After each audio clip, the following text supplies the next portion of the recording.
Now, I'm going to give you the problem which is more general case, okay? Not the specific number of rectangles, but we're going to use n many rectangles, okay? So here we go. The function is given. Well, actually, like you don't have to know the graph of function, okay? As long as it's continuous in the given interval, it'll be fine, okay? Your function 2x over x squared plus 1 is continuous in the given interval, okay? So, like even we do not know the graph, the shape of graph, but we can figure that out, okay? First of all, we need just x intervals, okay? So to figure out the subinterval, okay? Here we go. So it's from 1 to 3, okay? Then we're gonna have n many rectangles, okay?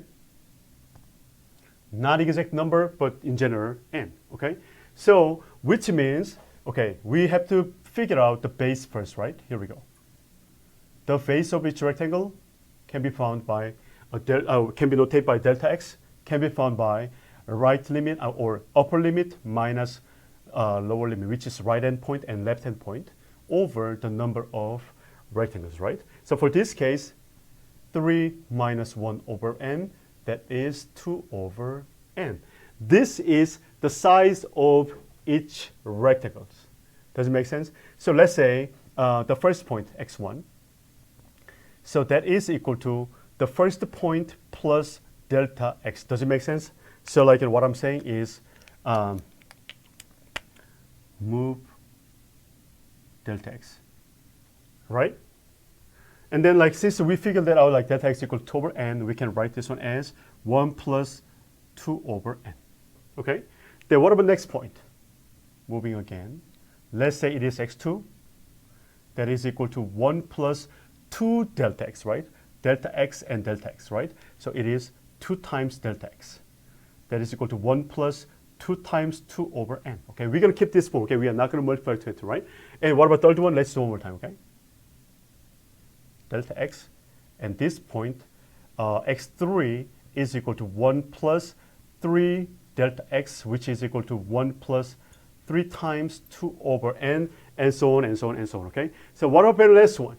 Very last one is xn, that is equal to 1 plus n many times moving delta x amount to the right, okay? So n times delta x, which is equal to 1 plus n times 2 over n, that's exactly 3. I just want to double check, like my endpoint exactly 3 itself, okay? That's it. Now we figured that out, okay? So like or each point, x1, 2, 3, 4, and xn can be written by 1 plus some number times 2 over n notation, okay? So now we are almost there, okay? First of all, we know the base of each rectangle, right? Even like it's invisible, okay? We're going to construct like that way, okay? I don't know, okay? Stuff like that, okay? And then for the practice, well, you can use left hand point or right end point, doesn't matter, okay? But like, you know, because like they will converge to the same point, okay? So here we go. So like for the practice, we're going to use the right end point, okay? So for the first rectangle, and we're going to use your right end point as sample point, okay? Which means the function value of x1 will be the height of the first rectangle, okay? So let me write height here, okay? F of 1 plus 2 over n, which is x1, will be the height for the first rectangle, okay?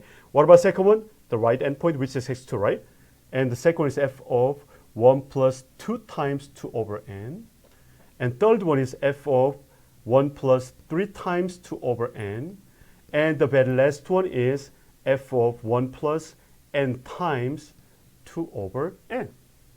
Is that okay? So these are the height of each rectangle, okay? Now, it is time to approximate your area under the curve, right? Here we go.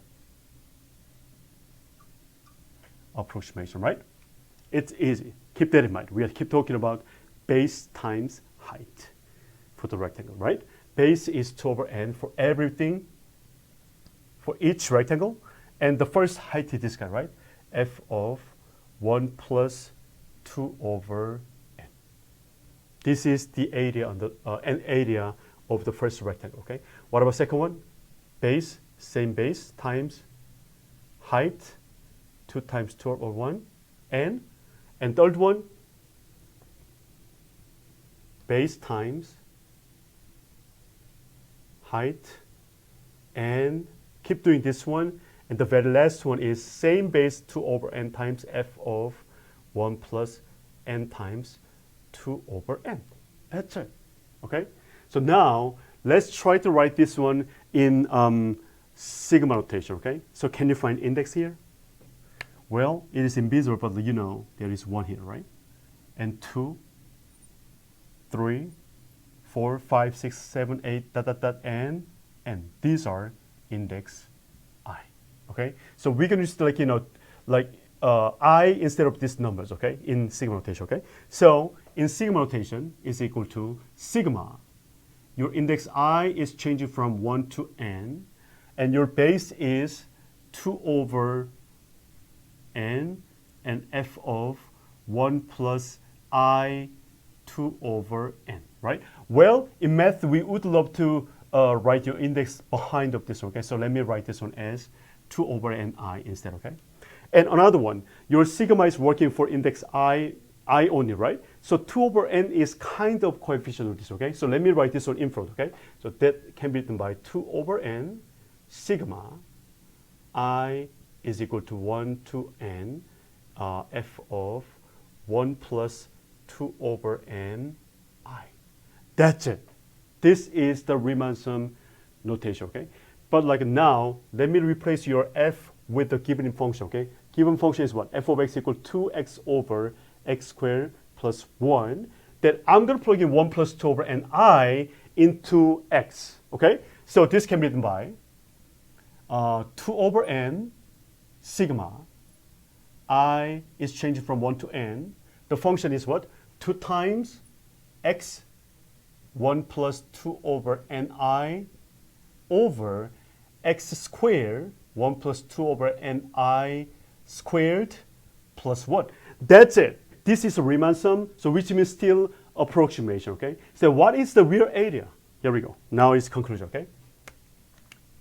The area, not the approximation, but exactly equal to limit n goes to infinite 2 over n and sigma I is equal to 1 to n 2 times x 2 over ni over 1 plus 2 over ni squared plus 1, okay? So this is the final answer. And also later, when we are talking about a definite integral, that is exactly equal to integral 1 to 3 2x over x squared plus 1 dx.